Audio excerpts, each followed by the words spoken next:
Hello friends, हमारे YouTube channel पर आप सभी का स्वागत है।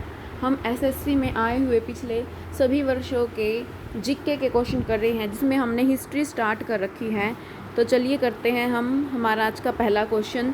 इससे पहले जिसने क्लासेस नहीं देखी हैं, 3 क्लासेस हो चुकी हैं, तो जिसने नहीं देखी हैं वह आप प्लेलिस्ट में जाके चेक कर लेना। चलिए करते हैं हम क्वेश्चन नंबर 61। अर्थवेद डैश खंडों का संग्रह है। तो बताना है अर्थवेद में कितने खंड है। तो कितने खंड है इसमें? 20। ठीक है, तो अर्थवेद के बारे में हम जान लेते हैं कुछ बातें। अर्थवेद क्या है? सबसे लास्ट में जुड़ा था ये। ठीक है, तो सबसे लास्ट का वेद है अर्थवेद। इसके अंदर हमें किस किस बारे में पता चलता है? जादू टोना का जिक्र है इसमें। जादू टोना, तंत्र मंत्र और क्या है? औषधि चिकित्सा, बीमारियों के बारे में इसमें बता रखा है। ठीक है, बीमारी के बारे में, और विश्वास अंधविश्वास इन सभी के बारे में इसमें बताया हुआ है। अच्छा, एक जो हमारा सत्यमेव जयते है, सत्यमेव जयते, ये हमें कौन से उपनिषद से पता चलता है? मुंडकोपनिषद से। मुंडकोपनिषद से हमें सत्यमेव जयते का पता चलता है। और ये कौन से वेद में है? अर्थवेद में है ये। ठीक है, अर्थवेद में है। इसके बाद निम्नलिखित में से किस नदी को वैदिक काल में पुरुषनी के नाम से जाना जाता था? तो पुरुषनी के नाम से किसको जानते थे? रावी नदी को। देखिए, जिसने हमारी कल की क्लास नहीं देखी है, तो कल भी मैंने ट्रिक से सभी के पुराने नाम याद करवाए हुए हैं, तो आप वो वीडियो ज़रूर देखना। चेनाब का पुराना नाम क्या था? आस्कनी। शत्रुज का क्या था? स्तुद्री। मैं यहाँ पे दोबारा आपको ट्रिक नहीं करवाऊंगी, आप पिछली में देख लेना। व्यास का क्या नाम था? विपाशा। और कौन कौन सी नदी थी हमारी? झेलम थी।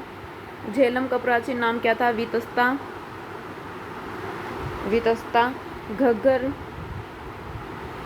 घग्गर का था दृष्टधती। ठीक है, दृष्टधती। और कौन सी रह गई हमारी? सिंधु का क्या नाम था? इंडस। ठीक है, तो ये सभी प्राचीन नदियों के नाम थे। रावी नदी का ऋग्वैदिक नाम क्या था? तो रावी का नाम क्या था? अभी क्या था हमने? पुरुषनी।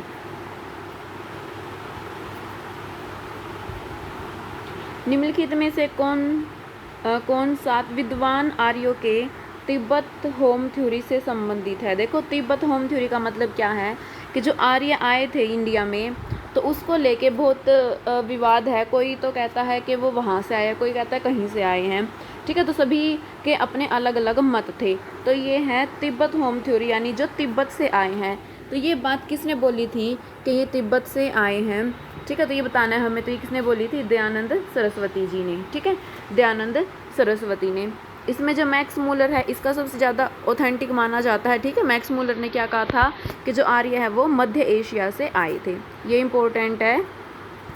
मैक्स मूलर ने क्या कहा था कि ये मध्य एशिया से आए थे। और दयानंद सरस्वती ने क्या कहा था? ये तिब्बत से आए थे।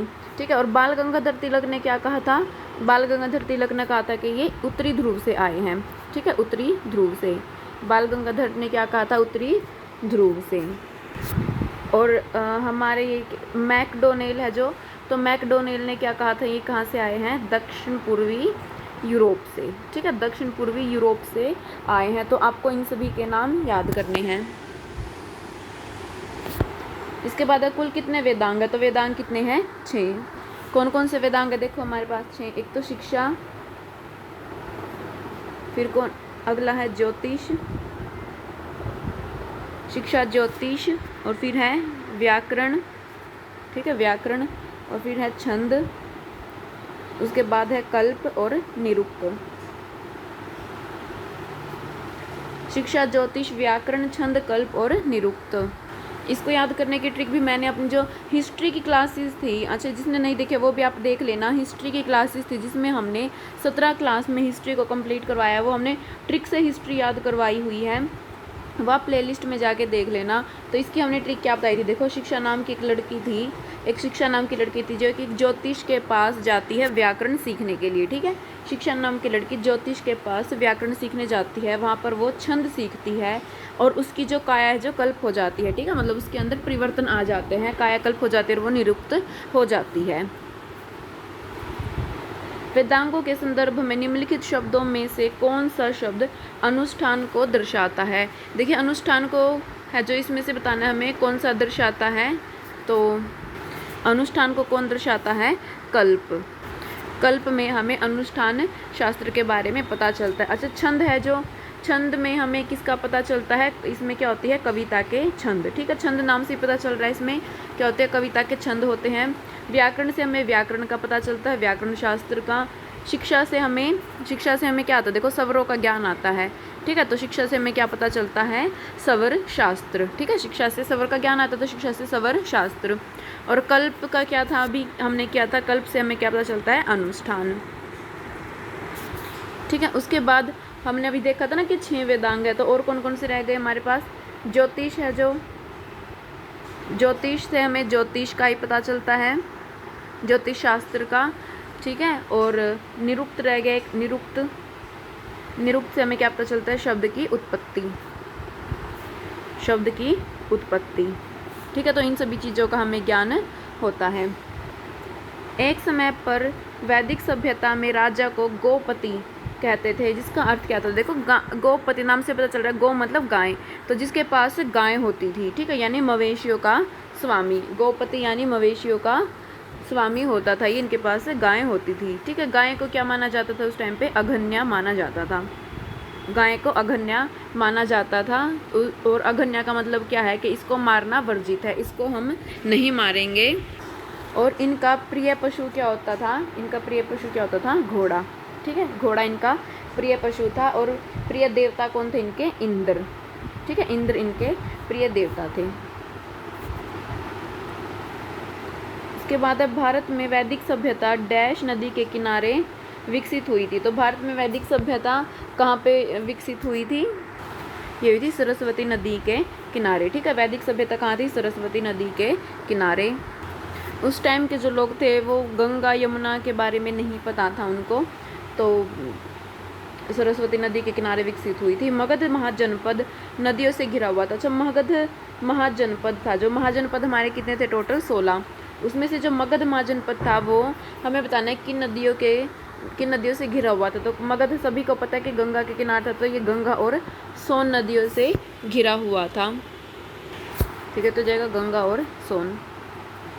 वज्जी महाजनपद की राजधानी क्या थी, देखो वज्जी की राजधानी क्या थी, वैशाली, व से वज्जी और व से वैशाली, ठीक है। अभी हम सबके नाम भी याद करेंगे ट्रिक से। देखिए ये महाजनपद, ये राजधानी दे रखी है। सबसे पहले वत्स, वत्स का क्या है, कौशाम्बी। देखो इसमें लास्ट में क्या है, अम्ब, ठीक है, अम्ब। तो वत्स यानी हमारे बेटे को आम पसंद है, ठीक है, वत्स को अम्ब यानी आम पसंद है, तो ऐसे याद हो जाएगा। अच्छा काशी का वाराणसी तो सभी को याद होता है, काशी का वाराणसी, तो इसमें कुछ है नहीं। अंग का क्या है, चंपा। देखो अंगपा हमारे अंग यानी ऐसे याद करते हैं, हमारी उंगलियां कितनी होती है, 5 होती है ना, तो इसको अगर हम उल्टा देखें तो ये क्या हो जाएगा, 5, ठीक है। तो ये जाएगा 5। तो अंग यानी हमारी उंगली कितनी होती हैं, 5 होती हैं। मगध की कौन सी थी, पहले ग्रीवर्स थी और फिर क्या कर दी गई थी, राजगृह कर दी गई थी। इसको कैसे करोगे, देखो मगध, मग, ठीक है। तो मग है ना कि मग में गिरा दो, पानी है किसी के पास तो वो कहता मग में गिरा दो, ठीक है। उसके बाद है वज्जी, व से वज्जी, व से वैशाली। फिर उसके बाद आता है कौशल, कौशल का क्या है, श्रावस्ती। इसको कैसे करोगे, देखो कौशल है किसी चीज़ में यानी वो दक्ष है, निपुण है, किस चीज़ में निपुण है वो, श्राव यानी सुनने में, ठीक है। तो श्राव सुनने में वो निपुण है। अवंतिका सबको पता है उज्जैन में है, दूसरी कौन सी थी इसकी, महेशमती मध्य प्रदेश में है जो, तो अवंती की कौन सी थी, उज्जैन। अगला है मल, मल का क्या है, कुशावती या कुशी नारा, ठीक है। देखो इसे कैसे करोगे, मल यानी मैल, तो मैल हटाओ, ये हमें नारा देना है कि अपने मन का मैल हटाओ, ये क्या लगाया हमने, नारा लगाया है, ठीक है। तो ये हो जाएगा। उसके बाद है पांचाल का क्या है, अहिछत्र या फिर कापिल्य। तो इसको कैसे करोगे, पंचाल यानी 5 क्या है, छत्र थे, किसी के पास 5 छत्र थे, ऐसे करोगे याद। फिर उसके बाद है चेदी, इसका हो जाएगा शक्तिमती। चेदी, चेदी से ऐसे याद रखो जैसे छेद है, ठीक है, चेदी यानी छेद। तो छेद कब होता है, जब हमारे अंदर शक्ति होगी तभी हम किसी में छेद कर सकते हैं। कुरु के बारे में सभी को पता है, इंद्रप्रस्थ महाभारत से रिलेटेड है, ये सबको पता है। कुरु का क्या था, इंद्रप्रस्थ। मत्स्य का विराट नगर, कैसे करोगे, मत्स्य यानी मछली, मछली क्या होती है, विराट होती है, ठीक है, मछली विराट होती है, तो विराट नगर। फिर उसके बाद है गंधार, गंधार का क्या है, तक्षशिला, ठीक है। गंधार यानी गंध, गंध आ रही है, किससे आ रही है गंध, शिला से, शिला कोई लड़की है उससे गंध आती है, ठीक है, तो शिला से गंध आती है। अश्मक का क्या हो जाएगा, पोटन या फिर पोटली। अश्मक यानी घोड़ा क्या रखता है, पोटली रखता है, ठीक है, घोड़ा क्या रखता है, पोटली रखता है। शूरसेन, शूरसेन का क्या है, मथुरा। शूर, ठीक है, शूर कहाँ पाए जाते हैं, मथुरा में पाए जाते हैं। फिर उसके बाद है कंबोज, कंबोज का क्या हो जाएगा, हाटक। इसको कैसे करें, देखो कंबोज यानी हम बोलते हैं ना जो कंबज, कंबज कहीं का, ठीक है, तो कंबज बोलते हैं, तो कंबज क्या करेगा, हार्ट अटैक करवाएगा, कंबज हार्ट अटैक करवा देता, ठीक है, तो ऐसे आप इनको याद रखेंगे। उसके बाद देखिए राजगृह किस महाजनपद की प्रथम राजधानी थी। देखो अब सबको पता चल गया होगा राजगृह किसकी थी, मगध की, ठीक है, खुद से बताना। अब अवंती किसकी राजधानी थी, अवंती, तो अवंती की राजधानी कौन सी थी, उज्जैन, ठीक है, हमने किया था ना कि उज्जैन मध्य प्रदेश में है, जो कि कुरु की क्या थी, इंद्रप्रस्थ, इंद्रप्रस्थ। और कौशल, कौशल, कुशल था वो, किस चीज़ में कुशल था, सुनने में, तो ये थी श्रावस्ती, ठीक है, तो ये था श्रावस्ती।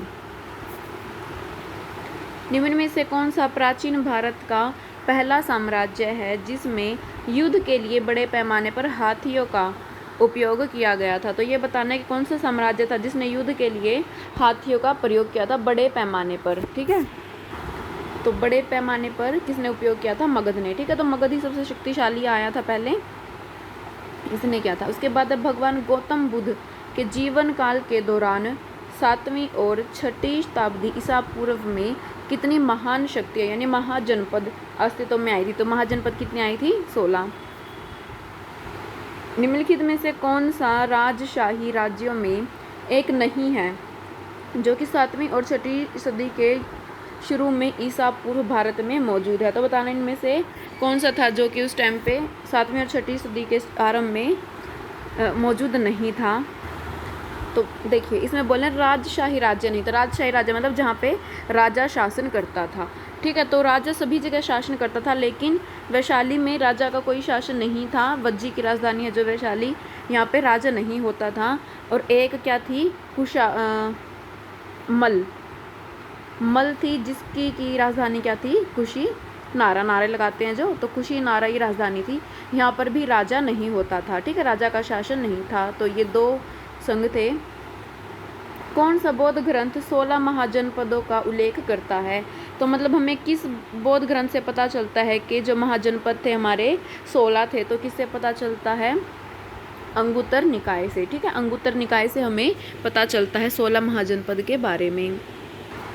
इसमें जो विनय पिटक है, विनय पिटक में जो उस टाइम पे भिक्षु भिक्षुणी होते थे, बौद्ध के थे जो कि भिक्षु भिक्षुणियाँ थे, उनके जो भी रहन सहन था, उनका डेली का जो भी रहन सहन आचार विचार होते थे जो उनके, उनसे रिलेटेड था विनय पिटक, ठीक है, तो उनके भिक्षु भिक्षुणियों के बारे में पता चलता है विनय पिटक से। और सूत पिटक से क्या पता चलता है, सूत पिटक से जो बौद्ध की पूर्व जन्म की कहानी है, ठीक है, पूर्व जन्म की जो कहानी, पूर्व जन्म की कहानी को क्या कहा जाता था, जातक, ये मैंने पिछली वीडियो में भी करवाया हुआ है, जातक बोलते थे। तो पूर्व जन्म की कहानियाँ भी किस में थी, सूत पिटक में। अच्छा ये तो था कि 16 जनपद का उल्लेख बौद्ध ग्रंथ में किसने पूछा। अगर ये पूछ ले भाई 16 जनपदों का, महाजनपदों का वर्णन जैन धर्म में, जैन जो ग्रंथ है कौन से ग्रंथ में पता चलता है हमें, तो वो है भगवती सूत्र। जैन ग्रंथ कौन सा है, भगवती सूत्र, यहाँ से हमें पता चलता है। प्राचीन चंपा शहर को डैश महाजनपद की राजधानी माना जाता है। तो चंपा किसको माना जाता था, अंग को, ठीक है, अंग कितने थे हमारे, 5 थे। काशी किसकी थी, मत्स्य किसकी थी, वज्जी किसकी थी, यह आप खुद से कमेंट करके बताइएगा। मौर्य वंश ने निम्न में से किस राजवंश के बाद मगध पर शासन किया था? मौर्य के बाद कौन आए थे, हमें ये बताना है। मौर्य के बाद कौन आया था? नंद वंश। ठीक है, तो क्या हुआ था इसके अंदर? जो नंद में कौन था? घनानंद था। घनानंद, इसने मौर्य वंश का जो लास्ट शासक था उसकी हत्या कर दी थी और खुद गद्दी पर ये बैठ गया था। ठीक है, तो बाद में कौन आया था? नंद वंश। अच्छा, सभी वंशों को मैंने ट्रिक से याद करवाया हुआ है। शायद तीसरी पता नहीं चौथी क्लास है वो हिस्ट्री की, जिसमें हमने कंप्लीट हिस्ट्री की हुई है। प्लेलिस्ट में जाके चेक कर लेना। तो सभी वंशों को हमने ट्रिक से याद करवाया हुआ है कि कौन सा वंश पहले आता है, कौन सा बाद में आता है। तो अब वो आप प्लीज़ ज़रूर देखिएगा। बिंबिसार किस वंश के थे? तो हर्यंक वंश के। ठीक है, हर्यंक वंश के थे। सबसे पहला वंश कौन सा था मगध में? हर्यंक वंश ही था। ठीक है, तो कौन सा था? हर्यंक वंश। हर्यंक वंश का संस्थापक किसको माना जाता है? बिंबिसार को। ठीक है, तो कौन है ये? बिंबिसार। उसके बाद देखिए, जैसे हर्यंक वंश है तो सबसे पहले तो कौन आया था? बिंबिसार। उसके बाद कौन आया था? अजातशत्रु। ठीक है, अजातशत्रु। फिर कौन आया था? उदयन। और फिर उसके बाद कौन आया था? नागदशक। ठीक है, ये हर्यंक वंश में थे। जिसको ये याद नहीं है वो हमारी ट्रिक वाली वीडियो देख लीजिएगा, तो उसमें मैंने ट्रिक से याद करवाए हुए हैं ये। नेक्स्ट, अब प्रसिद्ध चिकित्सक जीवक की नियुक्ति किसके दरबार में की गई थी? ठीक है, तो जो ये चिकित्सक था जीवक, ये किसके दरबारी था ये बताना है हमें। किसका दरबारी था? ये बिंबिसार का। ठीक है, तो जब महात्मा बुद्ध बीमार हो जाते हैं तो ये जीवक को उसकी सेवा करने के लिए, उनको ठीक करने के लिए भेज देता है। हर्यंक वंश से मगध के पहले शासक कौन थे? तो हर्यंक वंश से बताना कौन था पहला शासक, तो कौन था वो? बिंबिसार। ठीक है, तो बिंबिसार के बाद कौन आता? इसका बेटा अजातशत्रु, फिर उदयन और फिर लास्ट में कौन था? नागदशक। उम्मीद है आपको ये क्लास पसंद आई होगी, तो प्लीज़ चैनल को सब्सक्राइब कर देना और अपने दोस्तों को शेयर कर देना।